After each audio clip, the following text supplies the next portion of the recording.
নমস্কার বন্ধুরা, আমি শ্রাবণী। আমি চলে এসেছি আরও একটি রেসিপি নিয়ে। চলো রেসিপিটি তাহলে একবার দেখে নিই। আজকের রেসিপি নিরামিষ ক্যাপসিকাম পনিরের তরকারি।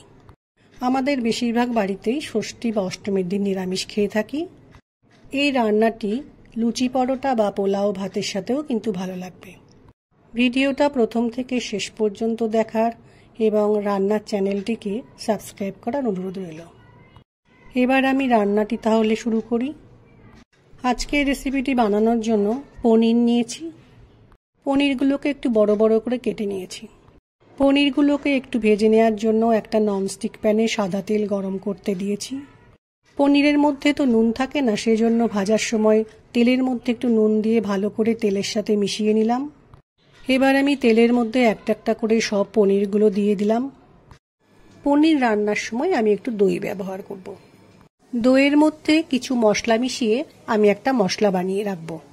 দইয়ের মধ্যে প্রথমে দিলাম জিরে গুঁড়ো, ঝালের জন্য লঙ্কা গুঁড়ো দিলাম, পরিমাণ মতো ধনে গুঁড়ো দিলাম, পরিমাণ মতো হলুদ গুঁড়ো দিলাম, রান্নায় ভালো কালারের জন্য দিলাম কাশ্মীরি মির্চ পাউডার, অল্প পরিমাণে গরম মশলা গুঁড়ো দিলাম। মশলাটা যাতে ভালোভাবে মেশানো হয় সেজন্য একটু জল দিয়ে এবার খুব ভালো করে একটু মিশিয়ে নেব। চামচের সাথে ভালো করে মিক্স করে ভালো করে ফেটিয়ে নিয়ে মশলাটা তৈরি করে নিতে হবে। মশলাটা ভালোভাবে মেশানো হয়ে গেছে, এটা আমি রান্নায় ব্যবহার করব। পনির হালকা ভাজা হয়ে গেছে, বেশি ভাজবো না, বেশি ভাজলে পনির শক্ত হয়ে যায়। পনির ভাজা হয়ে গেছে, পনিরটা প্যান থেকে তুলে আমি সাইডে রেখে দেব। পনির ভেজে নেওয়ার পর আমি একটু তেল কমিয়ে নিয়েছি। এবার ওই তেলের মধ্যে গোটা জিরে ফোড়ন দিলাম, একটা শুকনো লঙ্কা ফোড়ন দিলাম, একটা দারচিনি স্টিক ফোড়নে দিলাম। এবার আমি ফোড়নটা একটু ভালো করে ভেজে নেব। ফোড়ন ভালোভাবে ভাজা হয়ে গেছে। এই সময় আমি অল্প পরিমাণ হিং প্যানের মধ্যে দিয়ে আর একটু সময় ভেজে নেব। খেয়াল রাখতে হবে হিং যেন পুড়ে না যায়। একটা মাঝারি সাইজের ক্যাপসিকাম চৌকো করে কেটে রেখেছিলাম, সেটা এবার ননস্টিক প্যানে তেলের মধ্যে দিয়ে একটু সময় ভেজে নেব।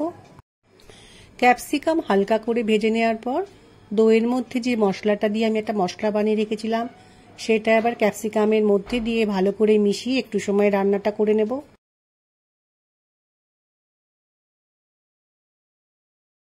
একটু সময় রান্না করে নেওয়ার পর নুন দিলাম পরিমাণ মতো। রান্নাতে দই ব্যবহার করছি বলে কিছুটা পরিমাণে চিনি দিলাম।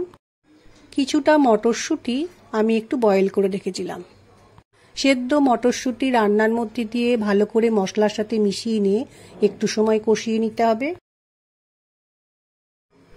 রান্নাটা কষানো হচ্ছে, এই সময় ভেজে রাখা পনিরগুলো রান্নার মধ্যে দিয়ে খুব ভালো করে মশলার সাথে মিশিয়ে নিয়ে আরও একটু সময় কষিয়ে নেব।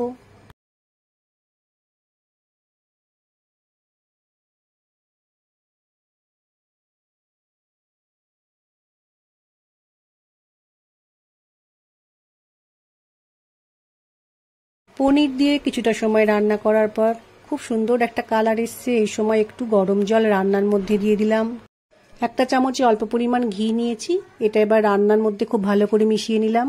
পনিরের তরকারির স্বাদটা বাড়ানোর জন্য একটু পরিমাণে কসুরি মেথি পনিরের মধ্যে দিলাম।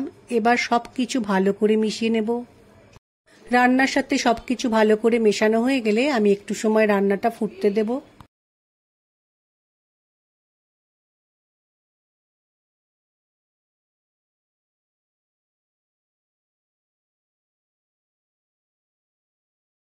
ক্যাপসিকাম পনিরের নিরামিষ তরকারি আমার তৈরি হয়ে গেছে, দেখতেও কিন্তু খুব সুন্দর হয়েছে। আশা করছি তোমাদের আজকের ভিডিওটা ভালো লাগবে। এই পনিরের তরকারিটা আমি এবার একটা পাত্রের মধ্যে পরিবেশন করে নেব। এই রান্নাটি তোমাদের পছন্দ হলে পুজোর মধ্যে যে কোনো একদিন বাড়িতে বানিয়ে নিও। আমার আজকের রেসিপি ভালো লাগলে লাইক, শেয়ার ও সাবস্ক্রাইব করো। ভিডিওটি দেখার জন্য ধন্যবাদ। ভিডিওটি আজ এখানেই শেষ করছি। ফিরে আসছি আরও একটি রেসিপি নিয়ে।